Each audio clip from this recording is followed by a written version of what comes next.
Alors bonjour à tous et bienvenue à notre webinaire Go Green. Nous sommes ravis d'être avec vous aujourd'hui pour échanger autour de la thématique de développement durable et de notre stratégie environnementale qu'on a choisi d'appeler l'Easy Automotive Goes Green. Et pour ce faire, je suis accompagnée aujourd'hui de Fabien Ruhlmann, qui est notre directeur HSE. On a également Audrey Golin, qui est notre ingénieur cycle de vie, et David Merckx, notre directeur recherche-innovation. Bonjour Pauline, bonjour à tous. Et donc moi-même, Pauline Lacombe, je suis responsable marketing, stratégie, innovation et on est tous les quatre chez l'Easy Automotive. On a prévu aujourd'hui un créneau d'1h30 pour vous parler de notre stratégie environnementale. La présentation va être en deux parties. On va avoir la partie présentation pure et dure et ensuite on passera sur une session de questions-réponses.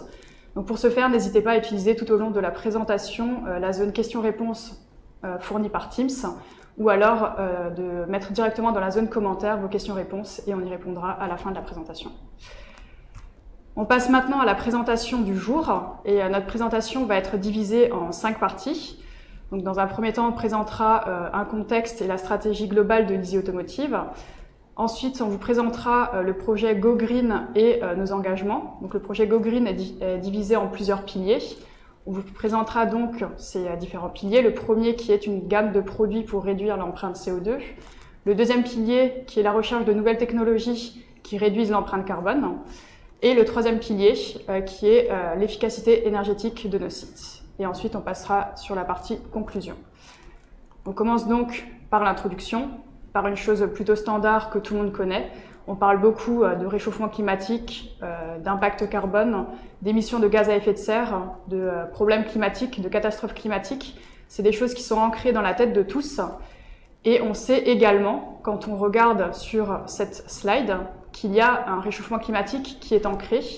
Donc on peut voir sur le premier graphique le réchauffement de la planète Terre entre l'année 0 et l'année 2020. Donc avant 1850, on était sur des chiffres qui sont estimés et on voit que le réchauffement est plutôt stable.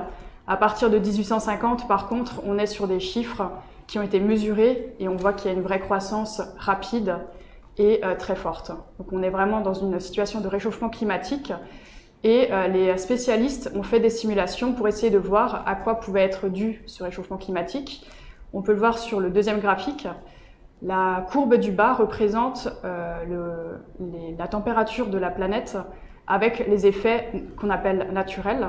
Et la courbe du haut, les effets humains qui ont été intégrés dans la simulation. Et on voit qu'en fait, si on veut être proche de la réalité, il y a forcément un impact humain qui est fort et qui a provoqué ce réchauffement climatique. On connaît tous les conséquences du réchauffement climatique. Je ne vais pas les lister, ils sont listés ici sur la slide. Mais on a une obligation forte qui est d'atteindre ou au moins de viser la neutralité carbone pour contribuer à réduire le réchauffement climatique. Et pour finir sur l'introduction générique, on peut voir sur ce graphique le budget carbone qui existe. Donc le budget carbone, c'est le carbone qu'on a le droit d'émettre. Sur la barre du haut, c'est tout le carbone qui a déjà été émis par les activités humaines, notamment. Et sur le bas, on voit la quantité de carbone qu'on a encore le droit, entre guillemets, d'émettre. En orange, ce qu'on a le droit d'émettre pour limiter le réchauffement climatique à 1,5 degré. Et en rouge, ce qu'on a le droit d'émettre pour limiter le réchauffement à 2 degrés. Et on voit que même si on se limite à 2 degrés, on a encore le droit d'émettre moins de la moitié de ce qui a déjà été émis. Donc on est obligé d'agir, il faut le faire maintenant. C'est vrai pour nous en tant que personnes individuelles, mais c'est également vrai pour les entreprises.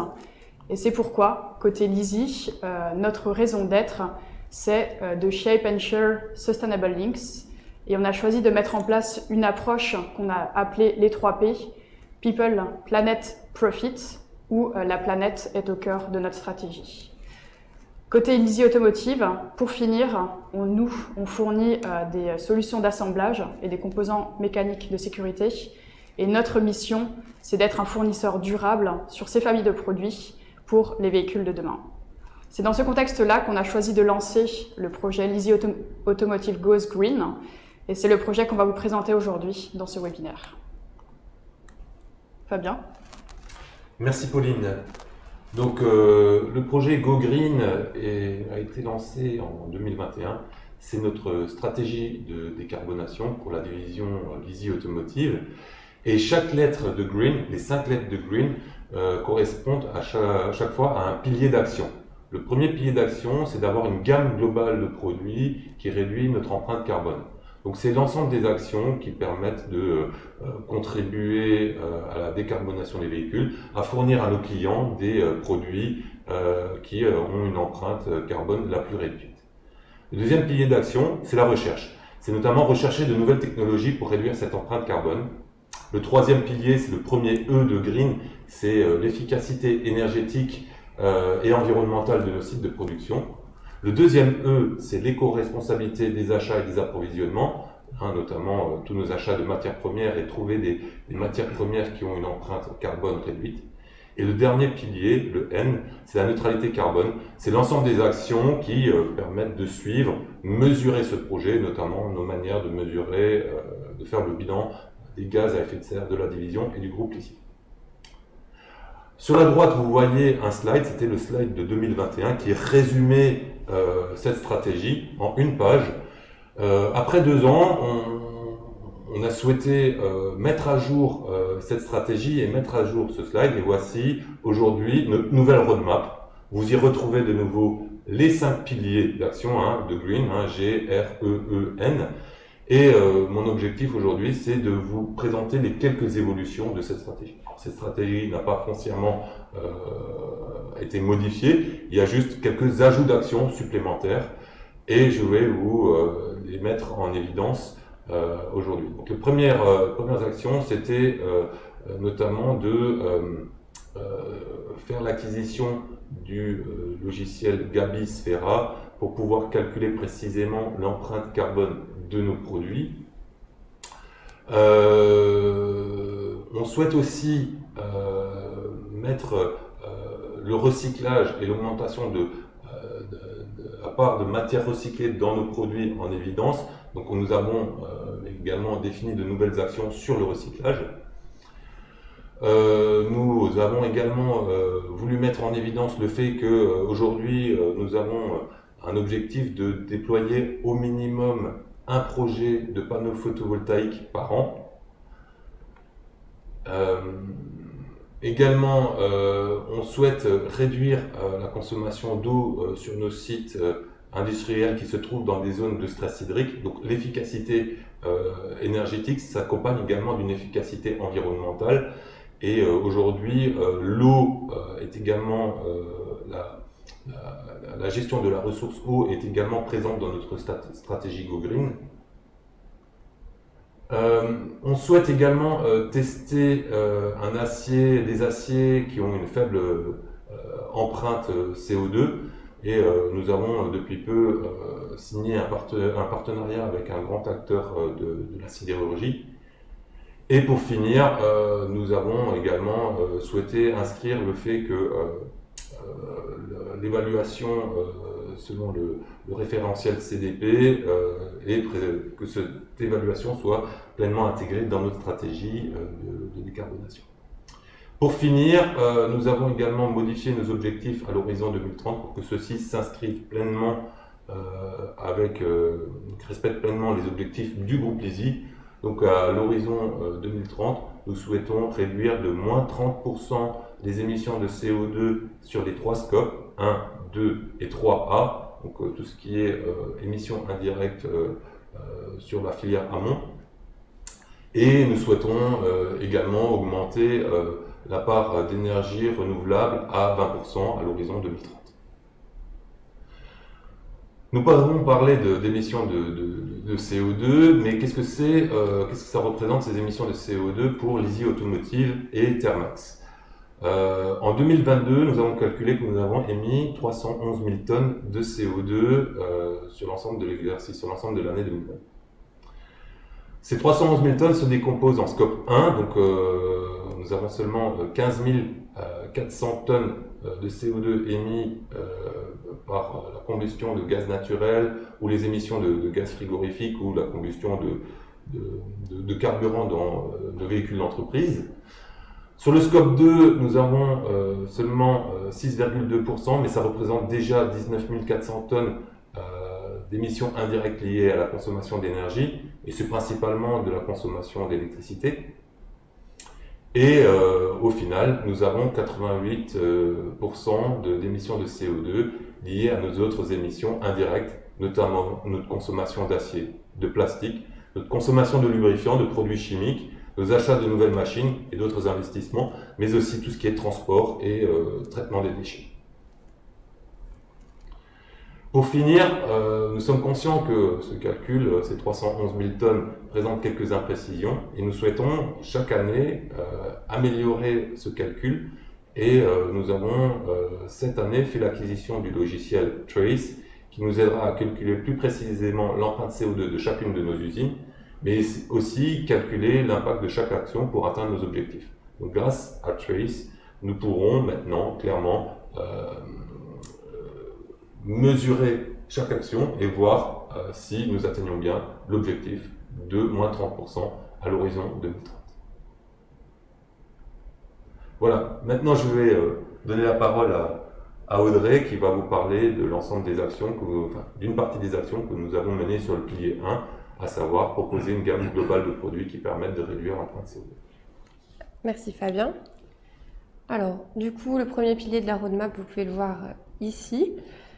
Et on va commencer par expliquer déjà un petit peu ce qu'est l'empreinte carbone ici produit. Donc l'empreinte carbone au global, ça concerne le total des émissions de gaz à effet de serre, donc pas uniquement le CO2, mais d'autres gaz qu'on peut réaliser sur globalement tout, que ce soit une organisation, un individu, un événement ou un produit.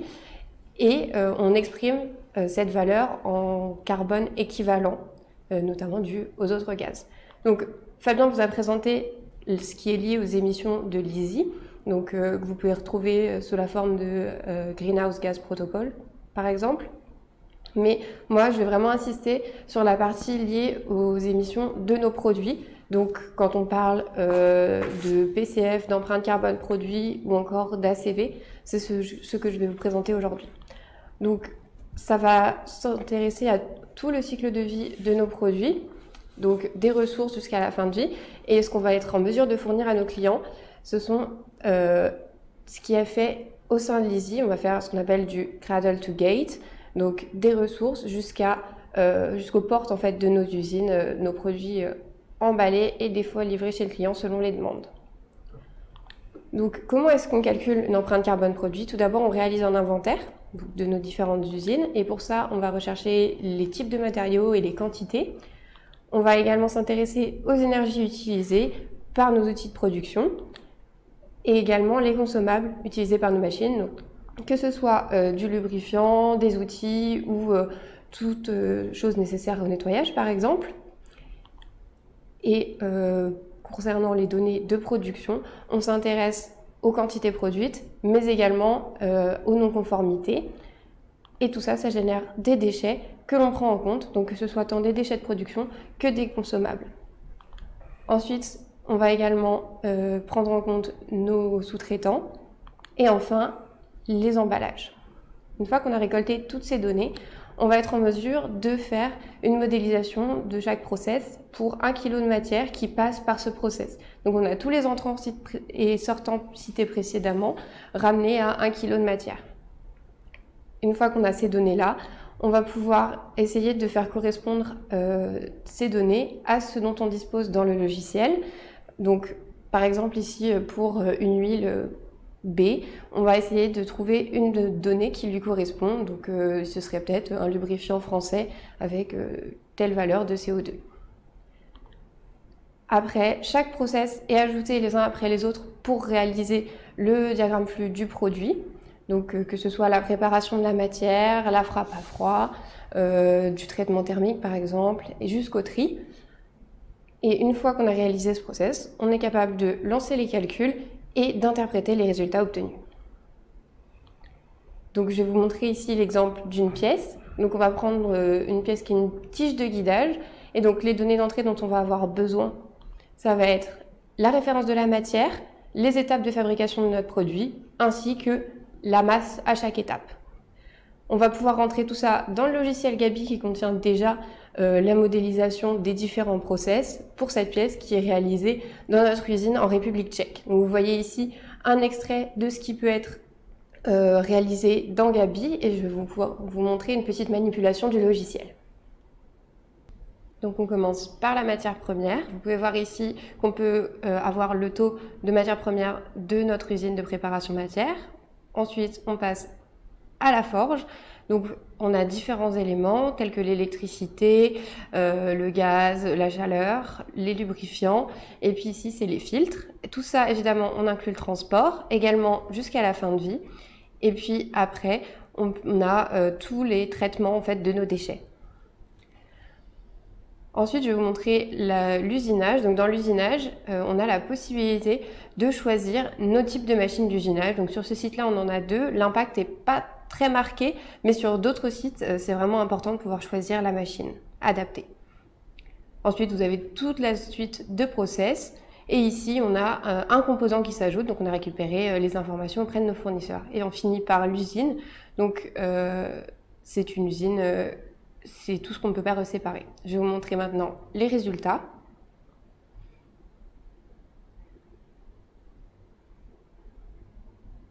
Et donc, on voit ici la valeur totale ainsi que la séparation. Donc, notamment en titre de matière première, le plus gros impact, suivi par le traitement au zinc. Du coup, une fois qu'on a réalisé toute cette modélisation, on essaye de mettre les données en forme pour les rendre les plus lisibles possibles. Vous pouvez voir ici un graphique permettant de résumer ce qui a été montré précédemment. Et vous pouvez voir que l'impact principal, c'est bien évidemment la matière première.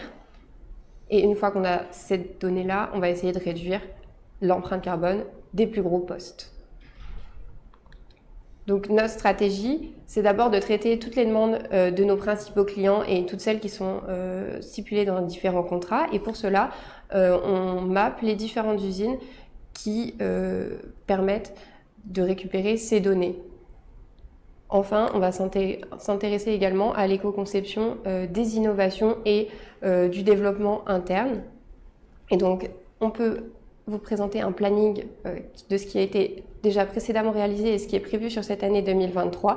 Donc on a des sites qui ont été réalisés selon la priorisation de nos demandes clients et vous pouvez voir ici qu'on en a 2 qui sont actuellement en train d'être réalisés et on en a encore 3 autres de prévus pour la fin de l'année. Donc ça, qu'est-ce que ça représente en termes de gamme de produits? Donc, pour nos composants mécaniques de sécurité, on a quasiment cartographié tous les produits qu'on peut séparer dans les différentes usines. Pour les éléments filetés, on est en cours de cartographie de la moitié de ces éléments. Il nous restera la partie écrou et rondelle à faire. Et enfin, pour la partie solution clip, on aura aussi également une grosse majorité des éléments qui seront réalisés à la fin de l'année. Il nous restera quelques éléments à faire pour l'année suivante. Finalement, comment on va pouvoir communiquer avec nos clients? Donc l'idée, c'est que je vais pouvoir répondre aux demandes d'empreinte carbone produit, tout ce qui va également concerner l'énergie verte et les contenus recyclés, et également toutes les demandes de chiffrage dans les RFQ. Donc c'est moi qui les réaliserai pour le moment, mais à terme, l'objectif c'est de pouvoir avoir une interface qui permette à nos chiffreurs de réaliser les empreintes carbone pour toutes nos RFQ. Et aujourd'hui, on va pouvoir communiquer avec le modèle ci-contre les résultats d'empreintes carbone. Donc, vous pouvez voir ici un exemple. Je vais pouvoir laisser la parole à Pauline. Quand on parle de gamme de produits pour réduire l'empreinte CO2, donc on a vu que la partie calcul était importante pour nous, mais on a également une stratégie de localisation qui est forte. Donc c'est une stratégie qu'on avait déjà auparavant. Vous pouvez voir sur le graphique, sur la slide présentée à l'écran, qu'on est présent sur 3 zones géographiques. Donc c'est important pour être réactif, pour répondre aux besoins de nos clients, mais c'est également important pour nous d'un point de vue empreinte carbone, et c'est pourquoi on a choisi de développer encore plus cette stratégie de localisation, et on continuera à le faire dans les années à venir. Et notre stratégie, c'est d'être présent sur 3 zones géographiques, donc la zone NAFTA, la zone Euromed et la zone Chine. Donc on a vu dans ce premier pilier toute notre stratégie orientée produit. Donc, je vous rappelle que vous pouvez utiliser le bouton questions-réponses pour nous envoyer des questions tout au long de la présentation. On va maintenant passer à la présentation de notre deuxième pilier, et c'est David qui va prendre la main dessus pour tout ce qui est recherche de nouvelles technologies qui réduisent l'empreinte carbone. Merci Pauline. Donc vous l'aurez compris, l'approvisionnement d'acier plus vert et la réduction de l'empreinte CO2 des procédés de mise en forme et de traitement thermique associés est clairement au cœur de nos préoccupations. Et dans ce sens, nous avons choisi de commencer cette thématique par le premier chaînon de la chaîne de production qui concerne en fait le traitement du fil en acier que nous recevons sur notre site de Grand-Villard pour pouvoir préparer le fil avant la frappe à froid. Le premier objectif, c'est de réduire drastiquement l'empreinte CO2 associée au traitement thermique. Et ceci passe par le remplacement total de nos fours actuellement à l'azote par des fours qui fonctionnent avec de l'hydrogène.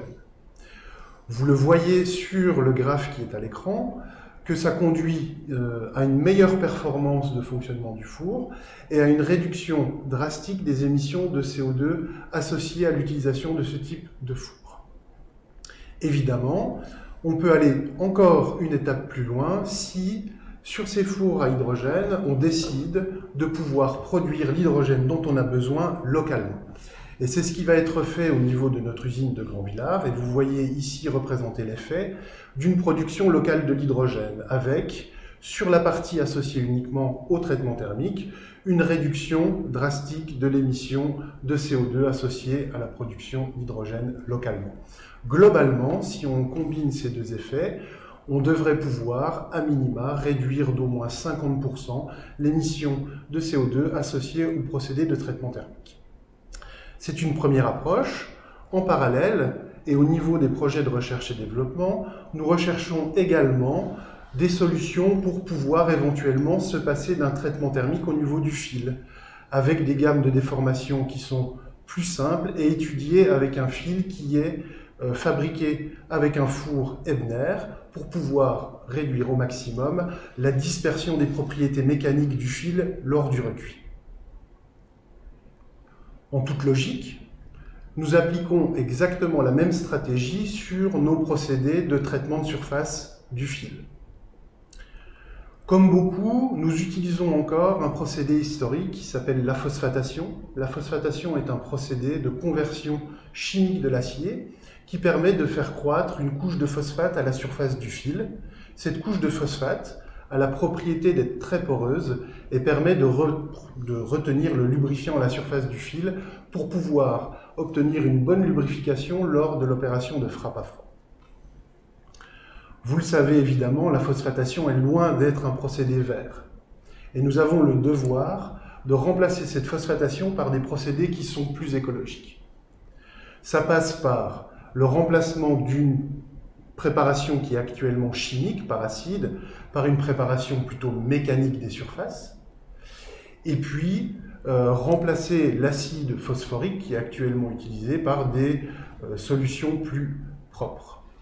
Le procédé de la phosphatation est aussi associé à une forte consommation d'eau.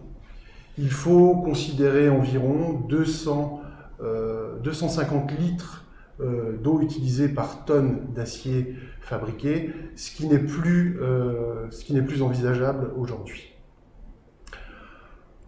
Donc, je l'ai dit, remplacement des attaques acides par des procédés mécaniques, tels que le sablage, le grenaillage ou le brossage, et évidemment, remplacement de la phosphatation par des produits à base de polymères, par exemple, qui sont appliqués par un rideau d'eau, et avec une consommation de l'eau associée qui est fortement réduite.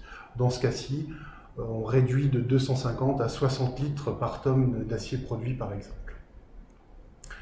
On peut voir naturellement, sur le graphe réalisé par le logiciel Gabisphera, l'impact très positif du remplacement de la phosphatation sur nos produits fils. En parallèle, il est important de préparer l'avenir par l'innovation et il est actuellement impensable de pouvoir proposer des innovations sans avoir réfléchi à l'empreinte CO2 générée par le développement de nouveaux produits ou de nouveaux procédés. Donc nous avons fait le choix, dans notre processus innovation, d'inclure des nouveaux indicateurs pour nous permettre d'identifier au plus tôt quels sont les mécanismes et les procédés à mettre en œuvre pour avoir les empreintes CO2 les plus faibles possibles. Évidemment, une de nos thématiques est de contribuer à l'allègement des véhicules, ce qui permettrait de réduire à la fois les empreintes CO2 au niveau de l'émission des véhicules, et nous arrangeons également pour que nos innovations associées à l'allègement soient les moins émissives en termes de CO2.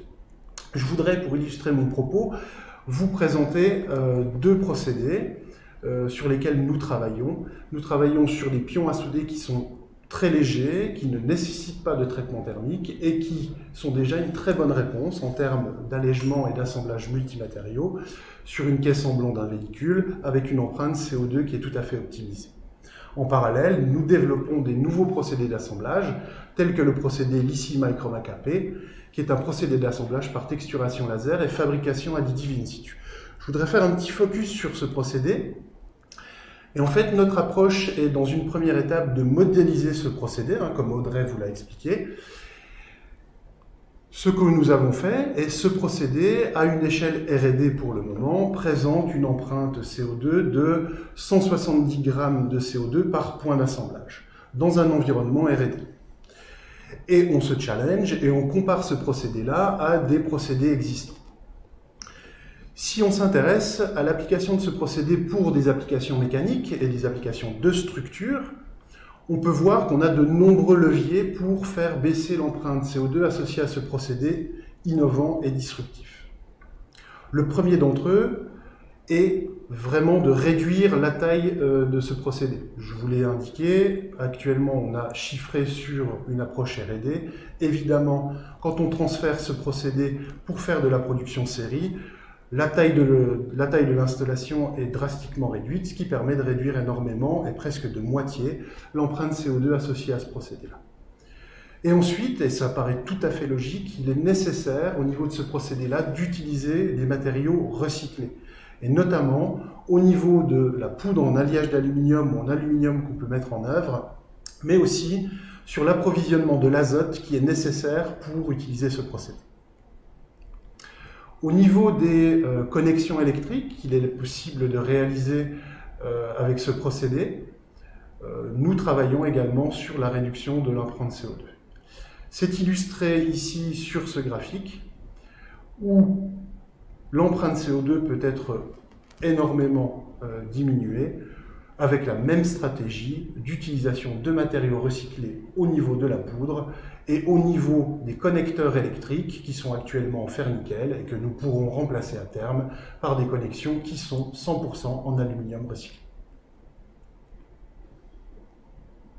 Je vais maintenant laisser la main à Fabien pour la suite de la présentation. Merci David.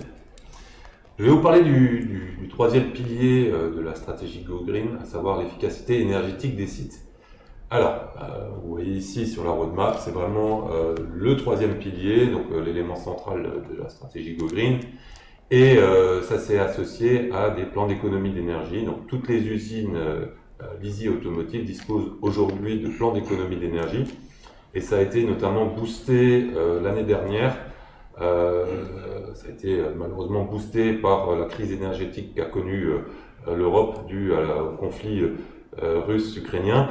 Et l'année dernière, en septembre 2022, nous avons décidé de fixer le même objectif pour l'ensemble des sites européens, à savoir de faire moins 10% en 2023 par rapport à 2021. Et il y aura également 10% supplémentaires de gains énergétiques à chercher en 2024. Et ça va passer par diverses actions, notamment la réduction de la température de nos ateliers et de nos bâtiments administratifs, limiter les pertes de chaleur. On souhaite également moderniser toutes nos installations, que ce soit au niveau des luminaires, que ce soit au niveau de l'air comprimé ou de nos process, notamment par l'achat de machines d'injection électrique. On a également un programme, comme je vous l'ai expliqué avant, de basculer vers l'énergie renouvelable et on souhaite mener des projets photovoltaïques à une fréquence de minimum un projet par an. Et on a également de nombreuses actions permettant une meilleure régulation et un meilleur contrôle de notre consommation d'énergie. Et pour finir, on souhaite également produire nous-mêmes nos gaz industriels, et notamment l'hydrogène et l'azote. Alors, aujourd'hui, en mai 2023, nous avons des bons résultats par rapport à ces plans d'économie d'énergie. Et vous pouvez voir que notamment sur nos sites européens, nous sommes pas loin des 10% qu'on doit atteindre à la fin de cette année.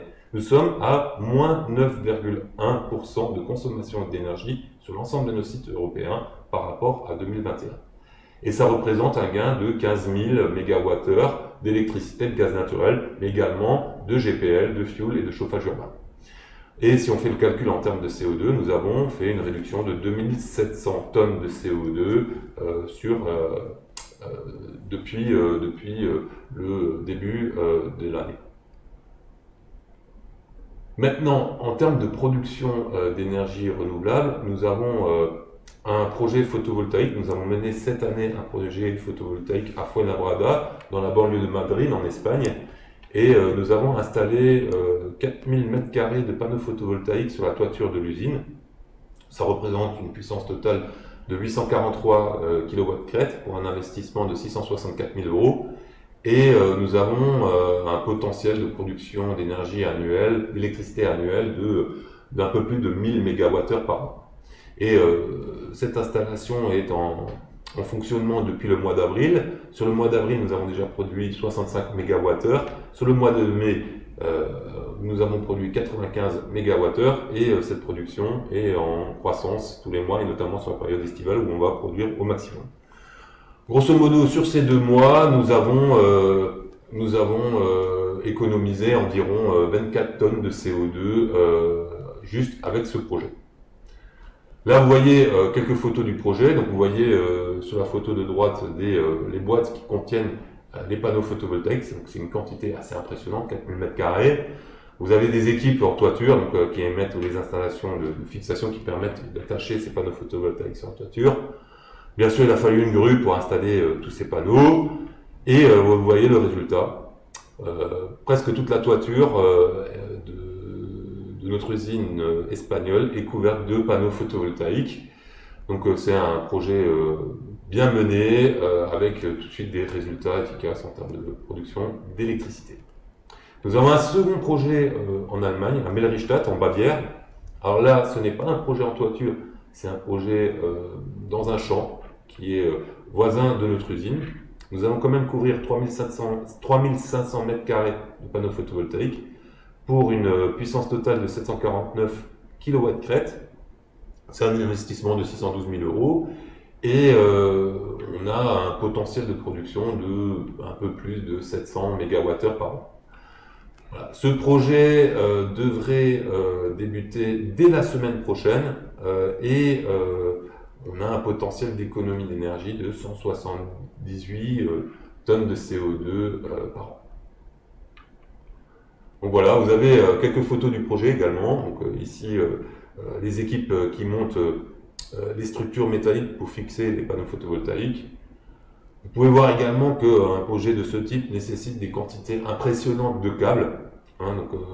Nous avons dû creuser des tranchées entre ce champ et l'usine, notamment pour tirer tous les câbles vers le transformateur.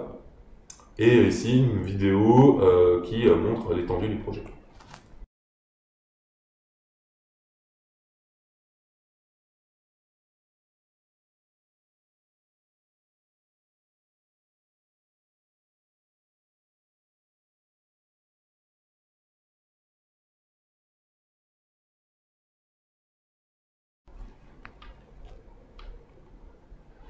Alors,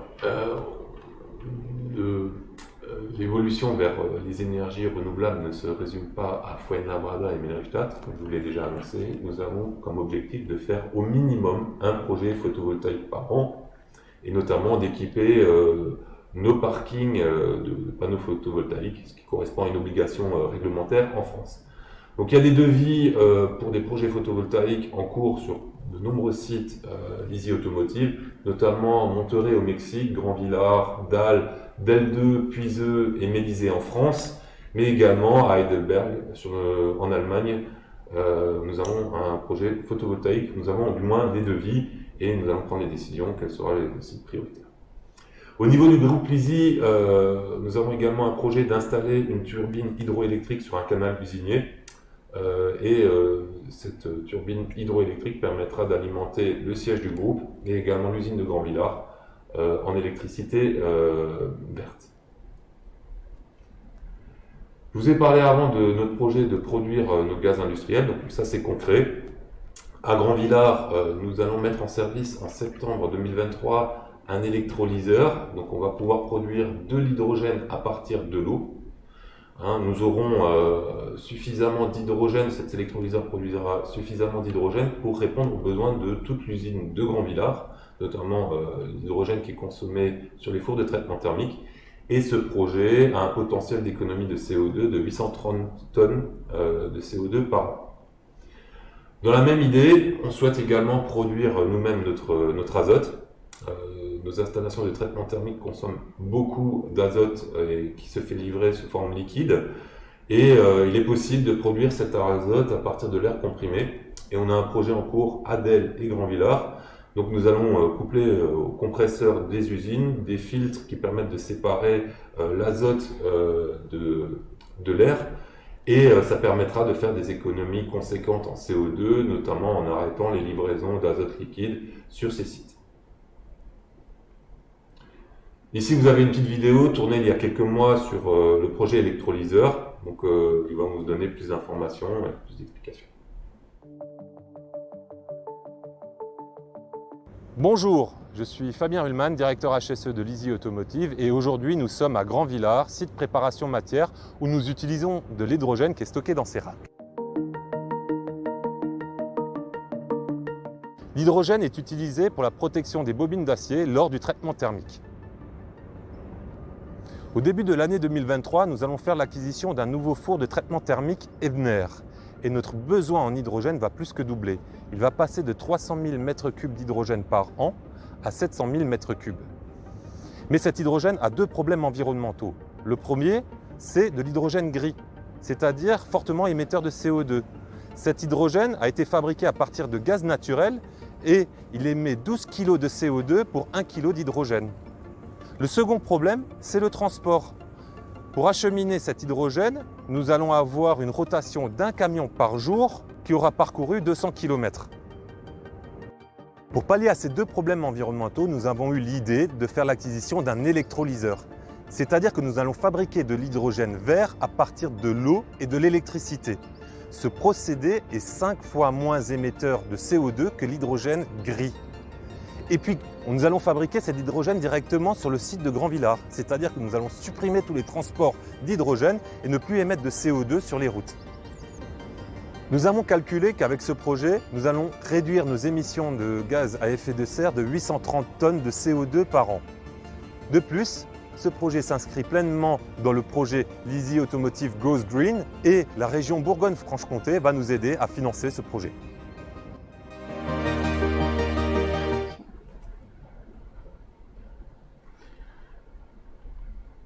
Alors, on a beaucoup d'autres projets pour faire des économies d'énergie. Comme je vous l'ai dit, chaque usine Lizzie Automotive a un plan d'action d'économie d'énergie.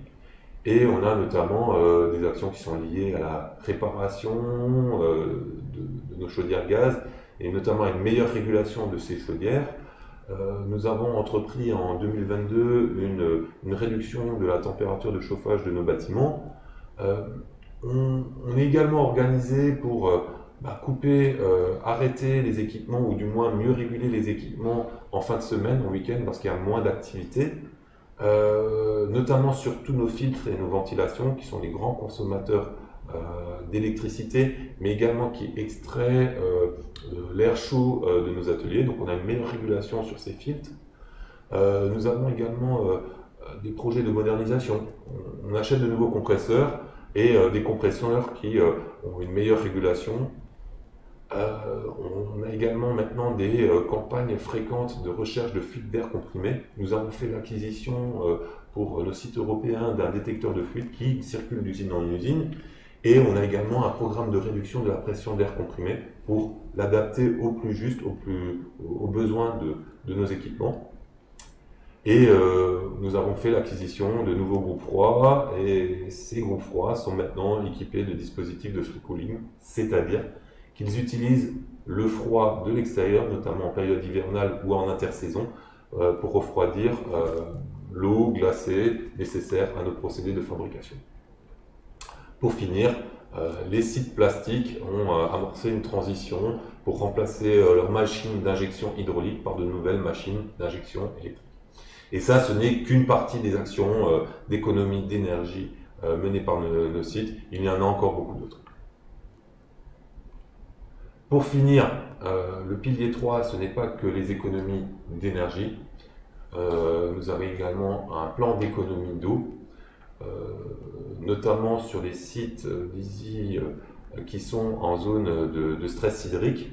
Et notamment, nos sites franc-comtois sont malheureusement dans une zone qui est en sécheresse récurrente chaque été.